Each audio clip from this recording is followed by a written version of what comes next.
दोस्तों, इन दस report and analysis में आपका हार्दिक स्वागत है। दोस्तों, इंडिया एंड इसराइल रिलेशंस तो कई बार डिस्कस होते हैं। इनके आपस का रिश्ता काफी यूनिक रहा है कई तरीकों से। आइए आज हम इंडिया एंड इसराइल के रिलेशन डिस्कस करते हैं on basis of defence and technology. दोस्तों, बात करते हैं India and Israel as a defence and technology strategic partners. तो दोस्तों, ये तो हम सब जानते भी है और मानते भी है कि इंडिया और इसराइल दो देश है जो ग्लोबल पार्टनर्स के रूप में उभर कर आए हैं। दोनों देशों के बीच का बायलैटरल ट्रेड $10 बिलियन US से ज्यादा है। इंडिया अपने बड़े बड़े कंपनीज के थ्रू इसराइल में $1 बिलियन इन्वेस्टमेंट डील्स में भी हिस्सा ले रहा है। सबसे इम्पोर्टेंट, इंडिया इसराइल से डिफेंस सिस्टम्स खरीद रहा है, चाहे वो बैलिस्टिक मिसाइल्स हो, एरियल व्हीकल्स हो या फिर state of the art battle management systems हो। लेकिन दोस्तों, ये वो बात नहीं है जो इस रिलेशनशिप को खास बनाता है। दोनों देशों का एक अलग हिस्ट्री शेयर करना इस रिश्ते को यूनिक बनाता है। 20th सेंचुरी में इंडिया अपनी इंडिपेंडेंट फॉरेन पॉलिसी के साथ उभरा, जिसमें उसने कोल्ड वॉर इरा के वेस्टर्न और ईस्टर्न ब्लॉक्स के अलाइनमेंट से दूरी बनाई रखी। वही इसराइल को अपने पास्ट की पॉलिटिकल और मिलिट्री स्ट्रगल्स का सामना करना पड़ा। शुरू से ही इसराइल ने स्ट्रॉन्ग अलायंसेस बनाने की इम्पोर्टेंस समझी और ऐसे पार्टनर्स की तलाश की जो उसके सिक्योरिटी कंसर्न्स और मॉडर्न नेशन बनाने की कोशिश को समझ सके, जो पुरानी हिस्ट्री पर आधारित है। जब दोनों देश इंडिपेंडेंट हुए, उसके बाद की कुछ सालों में इंडिया और इसराइल के रास्ते कम ही मिले। इंडिया का फलस्तीनियन कॉज के लिए कमिटमेंट और नॉन अलाइन्ड मूवमेंट की लीडरशिप के कारण इसराइल के साथ लिमिटेड डिप्लोमेटिक टाइज थी। इंडिया के prime minister Jawaharlal Nehru anti colonialism के बड़े सपोर्टर थे और दुनिया भर में डी कॉलोनाइजेशन मूवमेंट्स को सपोर्ट करते थे। ये नजरिया ही इंडिया के इनिशियल इसराइल पैलेस्टीन इशू पर अप्रोच को शेप देता था। इंडिया उन पहले नॉन अरब देशों में से था जिसने पैलेस्टीन को रिकॉग्नाइज किया और इंटरनेशनल फोरम्स पर पैलेस्टीनियन कॉज को सपोर्ट किया। तो दोस्तों, ऐसी क्या खास बात है जो इन दोनों देशों को इतने डिफरेंसेस के बावजूद दोस्त बनने पर मजबूर करती है? आइए जरा इसको समझते हैं। पहला इम्पोर्टेंट इवेंट तब हुआ जब इंडिया ने 17 सितंबर 1950 को इसराइल को रिकॉग्नाइज करने का अनाउंसमेंट किया। इसके बाद जीविश एजेंसी ने बॉम्बे में एक इमिग्रेशन ऑफिस एस्टैब्लिश किया। जब सोवियत यूनियन कोलैप्स हुआ तो इंडिया ने अपना एक क्रूशियल एलाई खो दिया और नए पार्टनरशिप्स ढूंढने लगा। तो बस इसराइल, जो तब तक एक टेक्नोलॉजिकल पावर हाउस बन चुका था और जिसके पास इंटेलिजेंस कैपेबिलिटीज थी, एक पोटेंशियल एलाई के रूप में सामने आया। 1992 में इंडिया ने फॉर्मली इसराइल के साथ डिप्लोमेटिक रिलेशंस एस्टैब्लिश किए और दोनों देशों के रिश्ते में एक नए चैप्टर की शुरुआत हुई। लेकिन इस कहानी का सबसे इम्पोर्टेंट हिस्सा एक शख्स के कारण है, इंडिया के प्राइम मिनिस्टर नरेंद्र मोदी। 2017 में मोदी जी ने जेरूसलम का विजिट करके इस रिश्ते को नई ऊंचाइयों पर ले गए, जिसने इन्वेस्टमेंट, ट्रेड और टेक्नोलॉजिकल कॉपरेशन में काफी ग्रोथ लाई। सबसे जरूरी बात यह है कि इसराइल से इंडिया तक मिलिट्री एक्विजिशंस लगातार चलते रहे। मोदी जी के पहले भी Israel state of the art military technologies export कर रहा था। 2002 से 2007 तक इसराइल से डिफेंस परचेजेस $5 बिलियन US से ज्यादा थी, जो इसराइल के बने इक्विपमेंट की इम्पोर्टेंस इंडिया के लिए दिखाता है। 2016 से 2020 तक इसराइल के टोटल आर्म्स एक्सपोर्ट्स में से 43% सिर्फ इंडिया के लिए थे। ये Israeli made military systems Indian military strength का एक मेजर हिस्सा बन चुके हैं, चाहे वो ग्राउंड फोर्सेस हो, एरियल व्हीकल्स हो या नेवी हो। तो आज सवाल उठता है, ये इक्विपमेंट कितने इम्पोर्टेंट है, कितने कैपेबल है और उनकी क्या कॉस्ट है? तो चलिए दोस्तों, इस बात पे जरा सा डिस्कस करते हैं। इंडिया की मिलिट्री काफी इसराइली इक्विपमेंट्स यूज करती है। सबसे फेमस है बराक 8 और स्पाइडर सिस्टम्स, जो एयर डिफेंस सिस्टम्स है। बराक 8 सिस्टम एक medium to long range anti air और एंटी मिसाइल डिफेंस सिस्टम है, जो इसराइल एरोस्पेस इंडस्ट्रीज और इंडिया के defence research and development organisation के बीच को डेवलपमेंट किया गया है। दोस्तों, कुछ मीडिया आउटलेट्स इसे इंडियन फोर्सेस के लिए स्ट्रेटेजिकली वाइटल और लेथल वेपन कहते हैं। ये कॉन्ट्रैक्ट अकेले ही $1 बिलियन का था।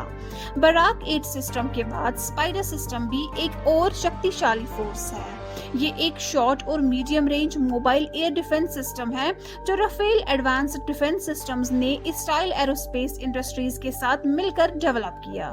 2009 में इस डील की रिपोर्ट आई थी जो $1 बिलियन से ज्यादा की थी। इसके अलावा दिसंबर 2020 में इंडिया ने 200 plus spike anti tank guided missiles का ऑर्डर दिया।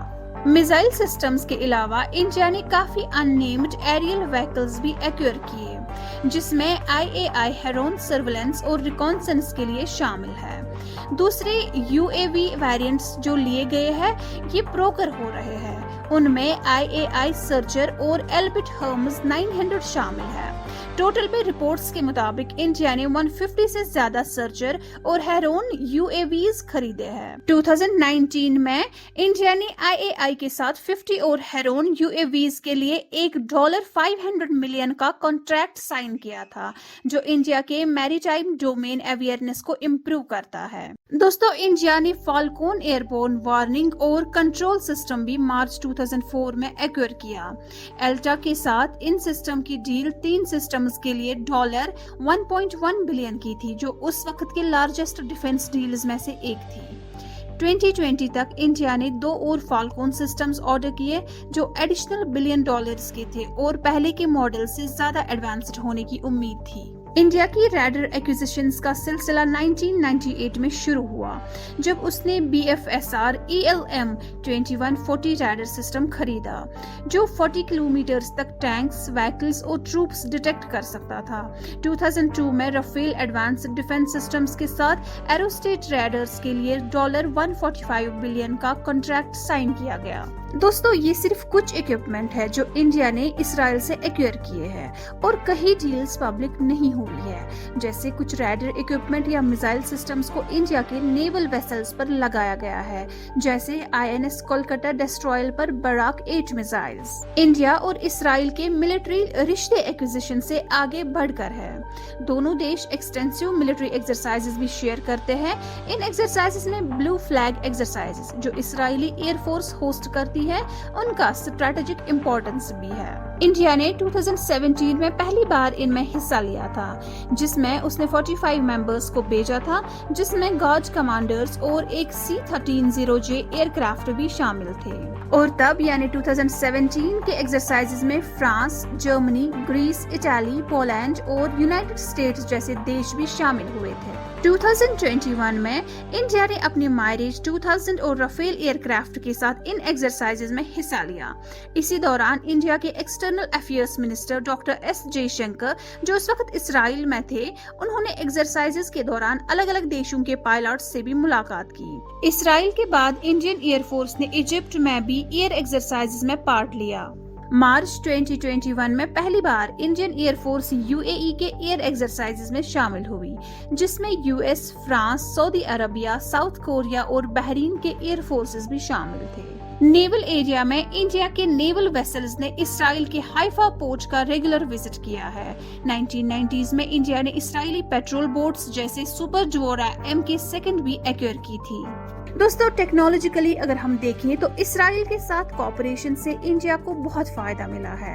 इंडियन कंपनीज ने इसराइली डिफेंस फर्म्स के साथ मिलकर एडवांस्ड सिस्टम्स डेवलप किए हैं। कुछ एग्जांपल्स जैसे अडानी डिफेंस एंड एरोस्पेस का एल्बिट सिस्टम्स के साथ पार्टनरशिप करके हैदराबाद में एक advanced UAV manufacturing facility setup करना, और टाटा का हेला सिस्टम्स प्राइवेट लिमिटेड जो IAI की सब्सिडियरी एल्टा सिस्टम्स लिमिटेड के साथ मिलकर इलेक्ट्रॉनिक वॉरफेयर और होमलैंड सिक्योरिटी के लिए बना। हिंदुस्तान एरोनॉटिक्स लिमिटेड ने एल्बिट के साथ मिलकर हालबिट 2007 में सेटअप किया, जो एवियोनिक्स, साइमुलेटर्स और ट्रेनिंग सिस्टम्स पर काम करता है। दोस्तों, इस बात से हम इनकार भी नहीं कर सकते कि ये ज्वाइंट वेंचर्स इंडिया के डिफेंस मैन्युफैक्चरिंग के लॉन्ग टर्म सेल्फ रिलायंस गोल के लिए बहुत जरूरी है। इंडिया सिर्फ इसराइल से खरीद नहीं कर रहा, बल्कि टेक्नोलॉजी की सीख ले रहा है और फ्यूचर के लिए एक्सपर्टाइज भी ले रहा है। दोस्तों ये थी हमारी राय इंडिया इसराइल के partnership on basis of defence and technology. तो इंडिया इसराइल पार्टनरशिप पिछले सालों में कैसे इवॉल्व हुई और दोनों देशों के लिए डिफेंस और टेक्नोलॉजी के टर्म्स में कैसे बेनिफिट्स है, आप हमें अपनी राय कमेंट बॉक्स में जरूर बताइएगा। आपकी राय और आपके सजेशंस का हमें इंतजार रहेगा। हमारे साथ जुड़े रहने के लिए आपका धन्यवाद।